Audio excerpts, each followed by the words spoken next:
Hello students, तो last video में हम एवरेज देख रहे थे और आज हम उसमें आगे के सवाल करेंगे जो कि क्वेश्चन नंबर 39 है। ठीक है, तो पहला क्वेश्चन देखते हैं क्या बोल रहा है। एक व्यक्ति ए से बी तक x किलोमीटर प्रति आवर की औसत चाल से जाता है। ठीक है, जैसे कि मान लो ये ए है और ये बी है। ठीक है, कोई प्लेस, ये ए है और ये बी है, इधर से इधर तक। ठीक है ना, पहले कोई व्यक्ति ए से बी की ओर जाता है और फिर क्या बोल रहा है, ए से बी तक x किलोमीटर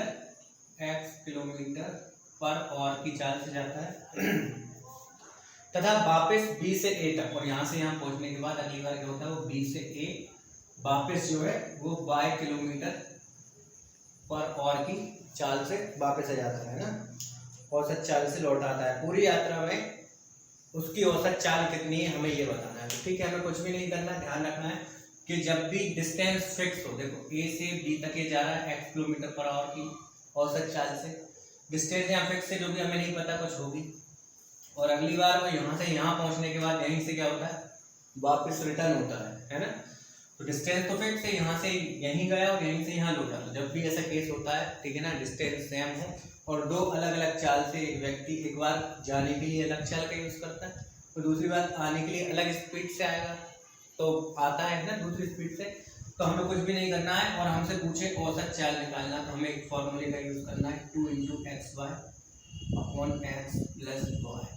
इसने हमसे ये पूछा था, तो उसकी पूरी यात्रा में औसत चाल बताइए। तो औसत चाल कितनी हो गई, 2xy upon x plus y। ठीक है, ऑप्शन बी। ठीक है, बी ऑप्शन जो है बुक में देखेंगे क्वेश्चन नंबर 39 का जो है हमें दिया हुआ है। अगला देखेंगे हम क्वेश्चन नंबर 40। ठीक है, क्वेश्चन नंबर 40 क्या कह रहा है, एक व्यक्ति कार द्वारा नगर ए से नगर बी की तरफ, ठीक है, एक ए और एक ये बी हमने मान लिया, कोई नगर एक ए है और एक ए है, दो नगर है, ये ए है और ये बी है। कोई व्यक्ति ए से बी की तरफ जा रहा है एक बार, तो किस स्पीड से जा रहा है, 63 किलोमीटर पर आवर की स्पीड से जा रहा है। और यदि हम दूसरी बार देखते हैं कि औसत चाल से जाता है तथा 42 किलोमीटर पर आवर की औसत चाल से वापस जाता है 63 से और वापस आता है 42 किलोमीटर पर आवर की स्पीड से वापस आता है। ठीक है, पूरी यात्रा में उसकी औसत चाल बताना हमें कितनी होगी। पूरी यात्रा में उसकी औसत चाल हमें पता है, डिस्टेंस तो फिक्स है, ए से बी तक, हाँ जाता है, स्पीड अलग अलग से जाता है, 63 किलोमीटर पर आवर की स्पीड से जाता है और लौट के आता है तो 42 किलोमीटर पर आवर की स्पीड से आता है। डिस्टेंस तो फिक्स है और बी के बीच में हमने पता था हमें क्या करना है, कौन सा फॉर्मूला लगाना है, पूरी यात्रा में उसकी औसत चाल निकाली थी, 2xy upon x plus y।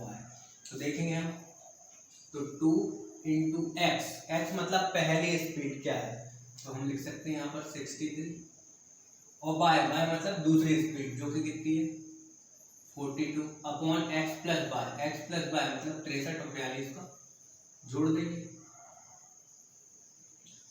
ठीक है, तो 63 और 42 को जोड़ेंगे तो कितना आ जाएगा, 105 तो आ जाएगा नीचे, है ना। 63 प्लस 45 करेंगे तो 60 और 40 100 और 5, 3 और 2 5, 105। ऊपर हम देखेंगे तो हम क्या करेंगे, इनका आपस में गुणा करना है। ठीक है, तो 63 दूनी 126 होते हैं, हमको पता है, और गुणित 42, तो हम क्या करें, 126 गुणित 42, तो 126 का यदि हम 4 में गुणा करें तो कितना होगा, 126 का 4 में 504, है ना, 504, और ये 0 हुआ है तो हो जाएगा 50 40 और प्लस 126 दूनी 252 को जोड़ देंगे, 52 5292।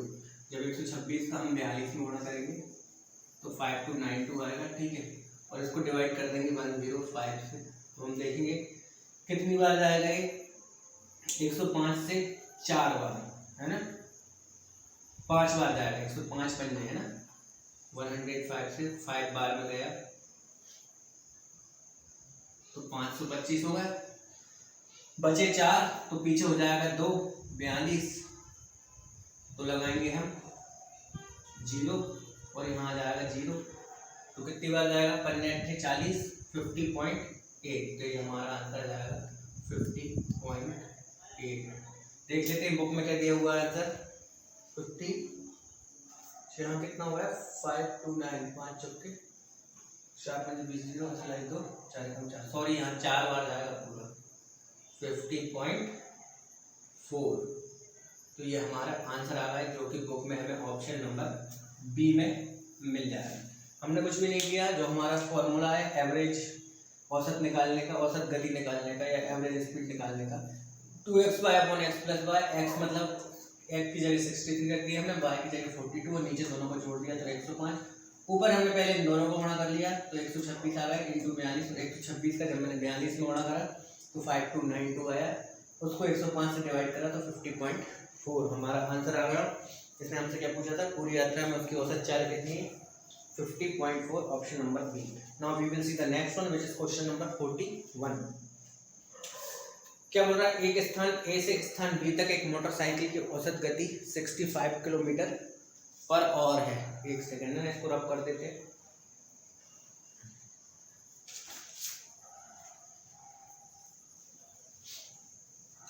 इसी जैसा सवाल है सेम टू सेम, ठीक है। हमें अगेन हम ये वाला फॉर्मूला यूज करेंगे इसे सॉल्व करने के लिए। पहले इसको साफ कर लेते हैं, इसके बाद देखेंगे क्वेश्चन क्या बोल रहा है।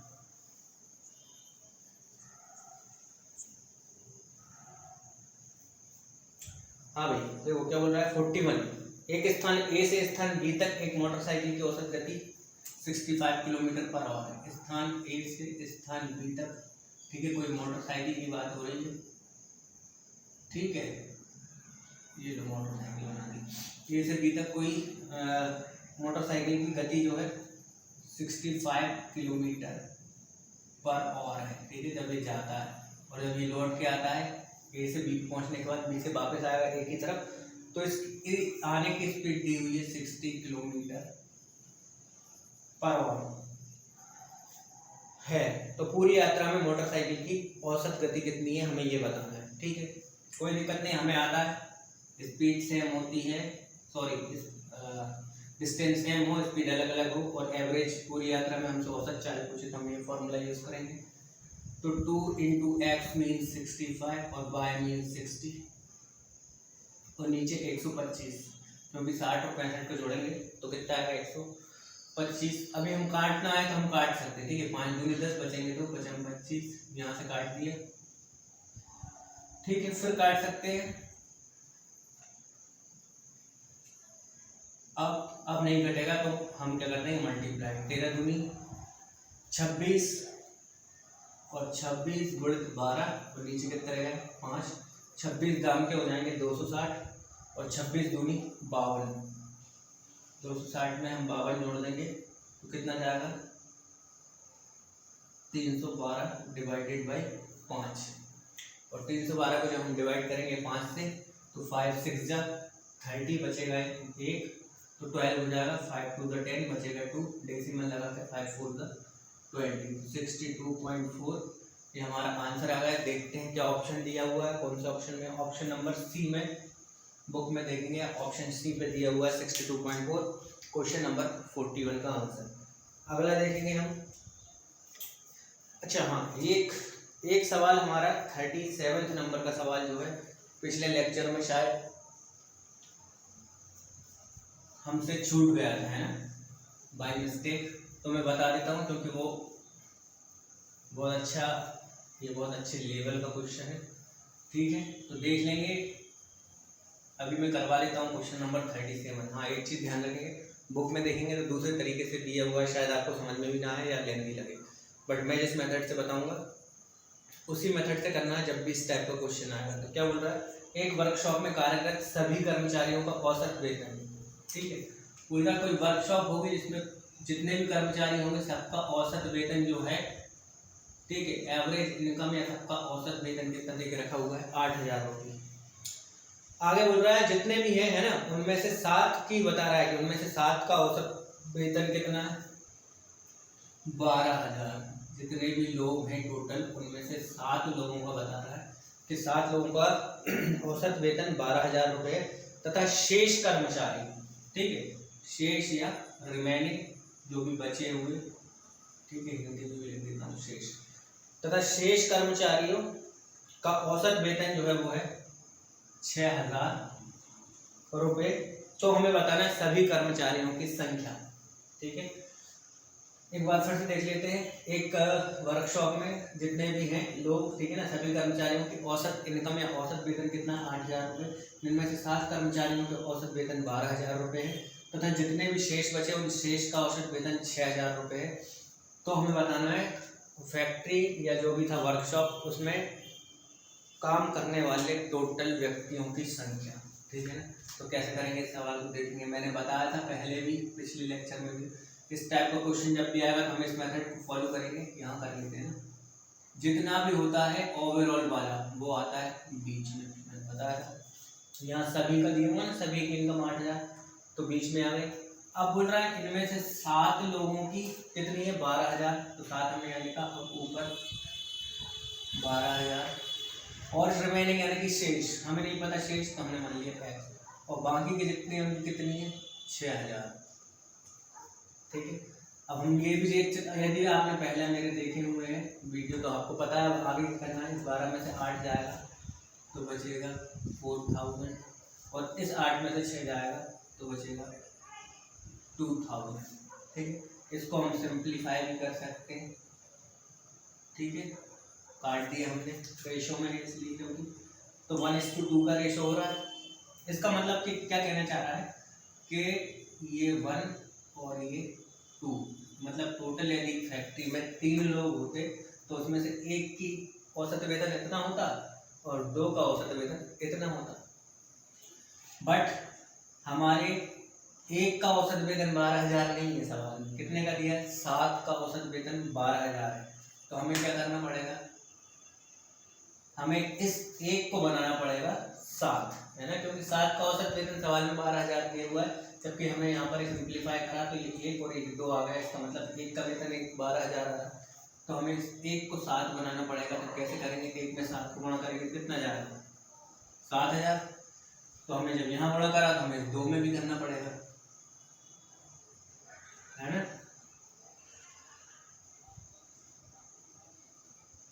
40,000 ने सिंप्लीफाई कर लिया था। ये बोल रहा है एक नहीं 7 का 12,000 है, तो हम एक को 7 बनाएंगे, तो एक को 7 से गुणा करके हमने क्या बना लिया 7। तो ये 2 भी 2 ना होकर, सॉरी यहाँ 2,000 नहीं 2 है, तो ये 2 भी 2 ना होकर इससे 7 गुना जाएगा, कितना होगा 14। इसका मतलब क्या हुआ कि 14 + 7 कितने हुए, ये वाला 14 और 7 21, मतलब फैक्ट्री में टोटल 21 लोग हैं, जिनमें से 7 का वेतन 12,000 है, और बाकी के जो शेष बोल रहा था ना, रिमेनिंग शेष का 6,000 है। वो कितने शेष 14, तो 14 लोगों का वेतन जो है वो 6,000 रहा होगा, पर इसने हमसे शेष नहीं पूछा। यदि शेष पूछता तो हमारा आंसर होता 14, इसने पूछा हमसे टोटल कितने कर्मचारी हैं, तो 14 + 7 = 21। कितने कर्मचारी हुए फैक्ट्री में 21। तो ये तो हो गया इस सवाल का आंसर, ठीक है। देख लेते हैं बुक में, ठीक है, बुक में कौन सा ऑप्शन है ये मेरे पास है नहीं है। हाँ, आंसर 21 है, चेक कर लेना, शायद बी ऑप्शन है इसका, आप देख लेना। क्वेश्चन नंबर 37 आ रहा है सवाल, बी ऑप्शन में 21 लिखा हुआ है, तो सवाल का आंसर 21। तो एक तो ये मैथड हुई। अब हम दूसरा देखेंगे कि दूसरा यदि कोई स्टूडेंट सॉल्व कर रहा है, ठीक है ना, तो या तो वो इसे सिंप्लीफाई करेगा। अब जब ये सिंप्लीफाई नहीं करेगा और डायरेक्ट 2,000 और 4,000 का यूज़ करके करेगा, तो उसको नीचे वाली वैल्यू बनाने के लिए उसको प्रॉब्लम आएगी, तो उसको देखेंगे कैसे करेगा, ठीक। अब मान लो इसको रब कर देते हैं, ठीक है, इसको यहाँ से सारा मिटाते हैं, ये सब गया, ठीक है। अब देखते हैं, अब मान लो कोई लड़के ने क्या किया, 8 में से 6 गए तो 2,000, और 12 में से 8 गए तो 4,000, और ये कितना था 7 का, और ये कितना था x। अब वो क्या करता, यदि वो सिंप्लीफाई नहीं करता तो वो क्या देखता कि 2 और 4 टोटल 6,000 लोग होते, तो उनमें से 2,000 का 12,000 औसत होता और 4,000 लोगों की औसत वेतन 6,000 होती। पर वो क्या देखता है, दो सवाल में 2,000 का 12,000 नहीं दिया है, कितने का दिया है 7 का 12,000, तो वो इस 2,000 को क्या बनाता 7, अब इस 2000 को 7 कैसे बनाएंगे, है ना। तो देखो पहले एक चीज देखते,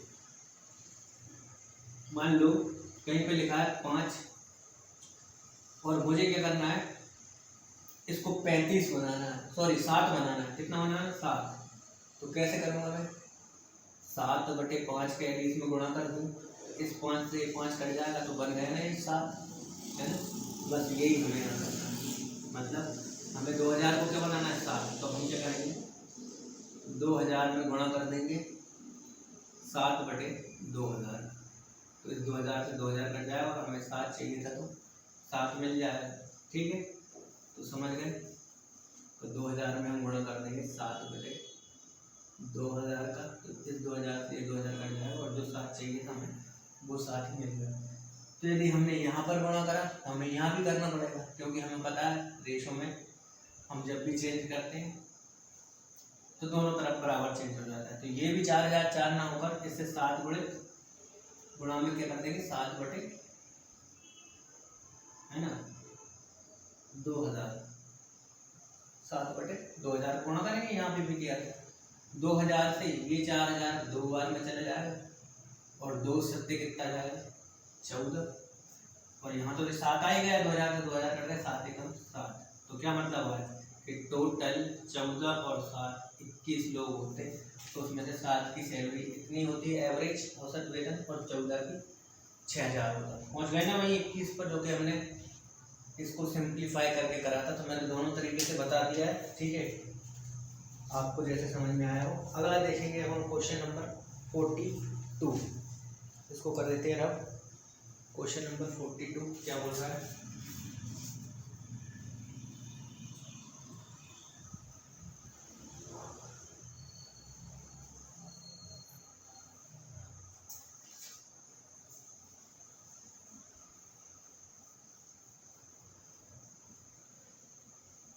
हाँ भाई देखो 42 क्या बोल रहा है, 50 संख्याओं का औसत 36 ज्ञात किया गया। कोई भी 50 संख्या होंगी, हमने देखा तो उनका एवरेज कितना था, 36। तो हमें पता है 50 संख्याओं का यदि टोटल निकालें तो कैसे निकलेगा, 50 का 36 में गुणा करके कितना आएगा, 1800, ठीक है। आगे बढ़ते हैं। बाद में पता चला कि एक संख्या 48 के स्थान पर कितनी ले ली गई, 23 ले ली गई। बाद में क्या पता पड़ता है कि एक संख्या 48 के स्थान पर 23 ले ली गई। तो कैसे करेंगे, देखो यदि लेना होता 48 तो क्या करते, 1800, टोटल संख्या कितनी थी, 36, संख्याओं का एवरेज 50 था, सॉरी 50 संख्याओं का एवरेज 36 था, और टोटल निकालने के लिए 50 का 36 में गुणा कर दिया तो 1800 आ गया। अब जो हमें लेना था वो लेना था 48, और 48 के स्थान पर कितना लिया, 23। सवाल में लिखा 48 की जगह कितना ले लिया, 23। तो हमें क्या करना पड़ेगा, इन दोनों के बीच का डिफरेंस जो है वो लेना पड़ेगा, तभी तो हमें पता पड़ेगा कि कितना कम लिया है इसने, है ना, कितना कम, कितना लेना था 48 लेता तो कोई दिक्कत नहीं थी, एवरेज सही होता। बट ये 23 ले रहा है 48 की जगह, तो कितना कम हुआ। तो हम क्या कर देंगे, इन दोनों के बीच का डिफरेंस देखें, 8 में से 3 गए 5 और 4 में से 2 गए तो कितना है, 2।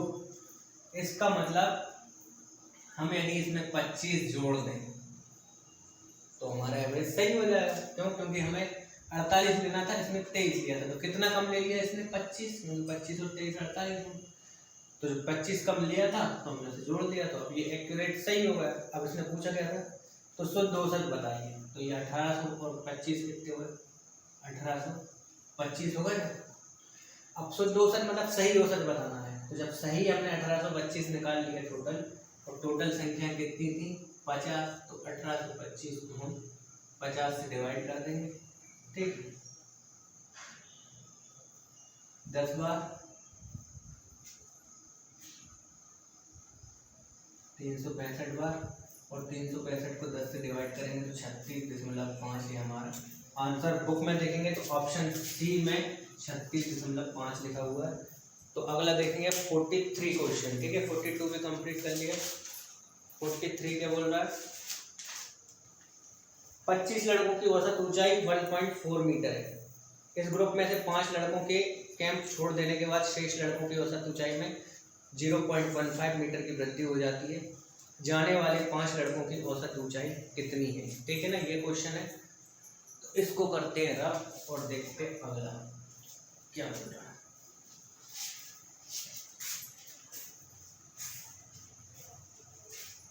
चलो फिर से देख लेते हैं एक बार। 25 लड़कों की औसत ऊंचाई कितनी दी है? 1.4 मीटर। हमें पता है कि 25 लड़कों की औसत ऊंचाई 1.4 मीटर है। तो यदि हमें 25 लड़कों का टोटल निकालना है तो हम क्या कर देंगे, 25 का 1.4 में या तो डायरेक्ट मल्टीप्लाई कर लो, कितना हो जाएगा, 25 धाम पे 250 और 25 चुपके 100, 35 आएगा। या हम क्या कर सकते हैं, डेसिमल हटा दें तो 10 आएगा और 2 से काट देंगे 7 और 7 करना 35। ठीक है, तो कितना आ रहा है टोटल 35। 25 लड़कों की टोटल ऊंचाई कितनी आ गई 35 मीटर जो भी है। इस ग्रुप में से 5 लड़कों के कैंप छोड़ देने के बाद, अब 5 लड़कों क्या कर रहे हैं, 5 लड़के कैंप छोड़ने की बात कर रहा है। अब 5 छोड़ के जाएंगे भाई 25 में से, तो कितने बचेंगे आप बता, कितने, 20 लड़कों के कैंप छोड़ देने के बाद शेष लड़कों की औसत ऊंचाई में 0.15 मीटर की वृद्धि हो जाती है। शेष मतलब 25 में से 5 गए तो 20, और इन 20 की ऊंचाई जो है वो कितनी बढ़ जाती है औसत से 0.15। और हमें पता है पहले औसत कितना था 1.4, तो बढ़ रही है। तो इस पुराने औसत में 0.15 हम जोड़ देंगे तो कितना जाएगा 1.55। ठीक, मीन्स 1.55 हो गई है 20 की। तो 20 का यदि टोटल निकालें तो क्या करेंगे, 20 गुणित 1.55 टोटल, तो कितना आएगा, या तो डायरेक्ट गुणा कर लो, चलो हटा के कर लेते हैं। 20 से काटा 5 बार, कितना आया 31। इसका मतलब जब शुरू में टोटल 25 लोग थे जिनकी औसत ऊंचाई 1.4 मीटर थी, तो उनका टोटल 35 था। और उन 25 में से 5 के छोड़ देने के बाद इनकी ऊंचाई जो है 0.15 जो है ना बढ़ने के बाद, हाँ 0.15 बढ़ने के बाद उनका यदि हमने टोटल निकाला उन 20 लोगों का तो कितना है 31। तो इसका मतलब यदि हम छोड़ के जाने वाले लोगों को देखें यदि, तो कैसे पता करेंगे हम, पहले सब थे इधर 35 जिनका टोटल 35 है और यहाँ 20 थे, तो यदि मैं इसमें से इसको माइनस कर दूंगा तो वही 5 निकलेंगे जो छोड़ के गए। तो 25 में से 35 में से 31 गए तो कितना आया 4। तो ये 4 तो आया उन छोड़ के जाने वालों का टोटल, बट हमसे इसने कहा है क्या बोला था 5, हाँ जाने वाले 5 लड़कों की औसत ऊंचाई, औसत निकालना है हमें। तो कैसे निकालेंगे, औसत 4/5, औसत ऐसे तो निकाल देंगे, जितने लोग होते हैं उससे डिवाइड कर देंगे, 5 से डिवाइड कर देंगे तो 0.85 ये हमारा आंसर आ गया। ऑप्शन नंबर ए बुक में देखेंगे, ऑप्शन ए में दिया हुआ है क्वेश्चन नंबर 43 है, 43 का। ठीक है, अगला देखेंगे 44, इसको करते हैं अब।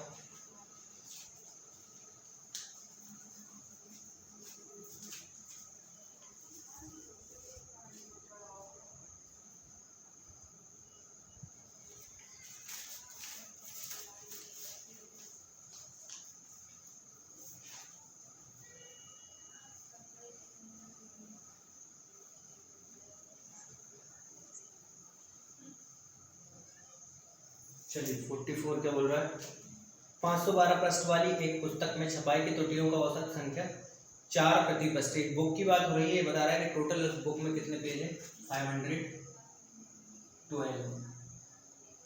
और बोल रहा है कि इस बुक में क्या होता है, जो प्रिंटिंग मिस्टेक होती है, छपाई की त्रुटियों का औसत कितना है, औसत संख्या 4 प्रति पृष्ठ है। मीन्स हर एक पेज पर 4 इसमें त्रुटि या मिस्टेक होती है, ये बोल रहा है। ठीक है, 512 पृष्ठ वाली एक पुस्तक में छपाई की त्रुटियों का औसत संख्या 4 प्रति पृष्ठ है। तो यदि 4 प्रति पृष्ठ है और यदि हम टोटल निकालें कि पूरे 512 पेज वाली पुस्तक में टोटल मिस्टेक कितनी होगी, क्योंकि 4 प्रति पृष्ठ है, एक पृष्ठ पे 4 गलती है, तो टोटल 512 पे कितनी गलती होंगी 2048। ठीक है, आगे बढ़े। यदि प्रथम 302 पृष्ठों में इन त्रुटियों की संख्या 998 है। अब क्या बोल रहा है कि शुरू के बुक के 302 पेजों में जो भी मिस्टेक या गलतियां हैं उसकी संख्या कितनी है 998। तो यहाँ तो पहले से ही टोटल दिया हुआ है ना। तो 302 पेज में त्रुटि कितनी है? 998 है। तो आगे पढ़ लेते हैं। तो शेष पृष्ठों में त्रुटियों की संख्या कितनी है ये बताना है। तो शेष पृष्ठ में त्रुटियों की औसत संख्या प्रति पृष्ठ कितनी है? देखो पूरे 512 की जो टोटल मिस्टेक है वो है 2048 और 302 पेज की में जो मिस्टेक है वो कितनी है? 998। तो बचे कितने? कैसे पता करेंगे? 512 में से 302 हटा दें। 512 में से 302 घटा दिए तो कितने बचे? 210। इसका मतलब जो 210 पेज रहे होंगे है ना, उनमें कितनी त्रुटि होगी? तो 512 पेज थे तो त्रुटि या मिस्टेक थी 2048 और जब 302 पेज थे तो कितनी थी? 998। तो इन 210 पेजों में कितनी मिस्टेक होगी? इसमें से इसको माइनस कर देंगे तो पता पड़ जाएगा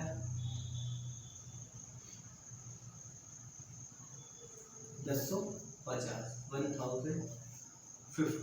तो हमें ये पता पड़ गया कि जो 200 बाद के 210 पेज थे उनमें टोटल जो है मिस्टेक कितनी थी? 1050। आगे पढ़ते हैं। इन त्रुटियों की संख्या 998 हो तो शेष पृष्ठ में हमने निकाल ली 210 पेज थे शेष, तो टोटल मिस्टेक 1050। तो शेष पृष्ठों में त्रुटियों की औसत संख्या प्रति पृष्ठ कितनी है? ठीक है, प्रति पृष्ठ कितनी है? तो टोटल 210 पेज में मिस्टेक जो है हमारी 1050 हमने निकाल ली है। प्रति पृष्ठ निकालना है हमें, है ना। तो 1050 को प्रति पृष्ठ निकालने की हमें 210 पेज की बुक में है ना, 210 में 1050 है तो हमें एवरेज निकालना है प्रति पृष्ठ का। तो कैसे करेंगे? इसे 1050 में 210 डिवाइड कर देंगे, 0 से 0 है, 7 से काट देंगे, 7 की 21, ऊपर 7 एकम 7 बचेंगे 3, 7 पन्ना 35 और 3 पाँचे 15। तो ये हमारा आ गया आंसर। बुक में देखेंगे तो आपको ऑप्शन बी में मिल जाएगा, ठीक है, 5 लिखा हुआ। आई होप समझ में आएंगे। अगला देखेंगे क्वेश्चन नंबर 45, ठीक है, इसको करते रहो।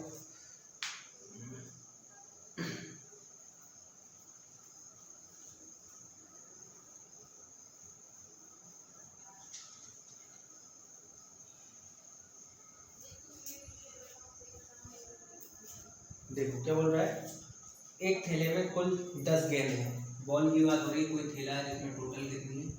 10 बॉल है।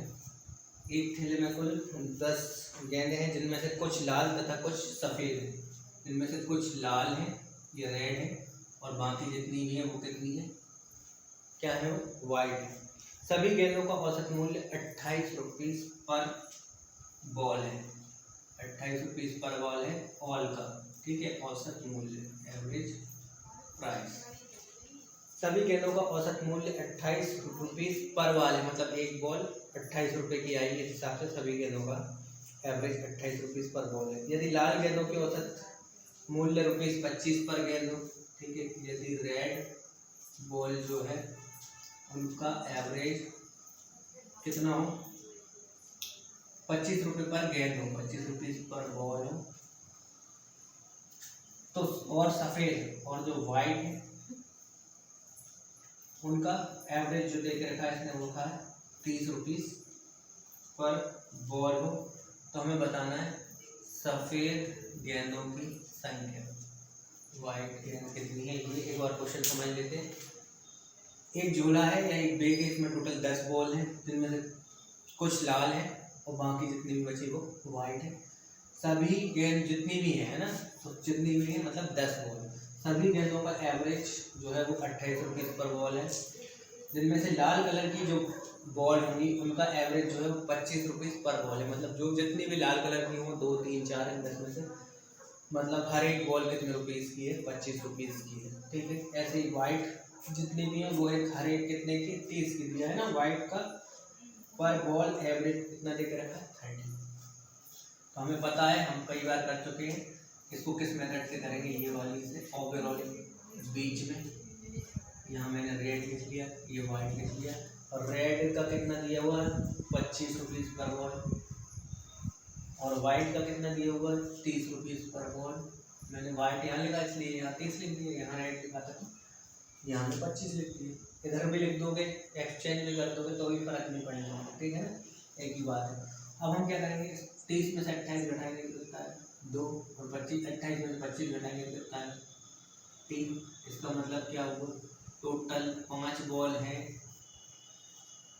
तो इनमें से 2 रेड कलर की होती जिनका औसत मूल्य 25 रुपये पर बॉल होता, और 3 वाइट कलर की होती जिनका औसत मूल्य 30 रुपये पर बॉल होता है। इसने पूछा क्या था, औसत मूल्य ₹30 पर गेंद हो तो सफ़ेद गेंदों की संख्या बताना। तो हमने क्या देखा कि यदि 5 गेंद होती तो उनमें से 2 लाल होती और 3 सफ़ेद, बट सवाल में क्लियर लिखा है पहली लाइन में कि एक झोले में 10 बॉल है, जबकि यहाँ हमारा एवरेज के हिसाब से कितना है 5। तो हमें क्या करना पड़ेगा, इस 5 को 10 बनाना पड़ेगा। कैसे, 5 में 2 को गुणा करेंगे तो 10 बन जाएगा, और यहाँ 2 को करेंगे तो यहाँ पे भी करना पड़ेगा, और यहाँ पर भी करना पड़ेगा, ये हम सीख चुके हैं ना। तो अब आ गया हमारा आंसर, टोटल हुए ना 10 बॉल, तेरी 10 बॉल थी तो उसमें से 4 लाल थी और सफ़ेद कितनी थी 6। तो इसने पूछा था सफ़ेद कितनी है, तो क्या आंसर आ गया हमारा 6। ऑप्शन देख लेते हैं, ऑप्शन नंबर सी में बुक में मिलेगा आपको, ठीक। इस मेथड से करेंगे तो इजीली और विद इन अ सेकेंड हो जाएगा, बाकी बुक वाली मेथड में जाएंगे तो शायद आपको टफ भी लगेगा। हमें टाइम सेव करना है ना, तो ठीक है, आज इतने ही क्वेश्चन रहने देते हैं, 1 2 3 4 5 6 7 8। अब नेक्स्ट क्लास में देखेंगे अगली क्वेश्चन नंबर 46 से आगे के सम करेंगे। आई होप समझ में आया होगा। कुछ डाउट होगा तो एक बार और इसे देखना, ठीक है ना, आपके सारे डाउट क्लियर हो जाएंगे। तो पढ़ाई करते रहें, अगले वीडियो में मिलेंगे। Till then take care.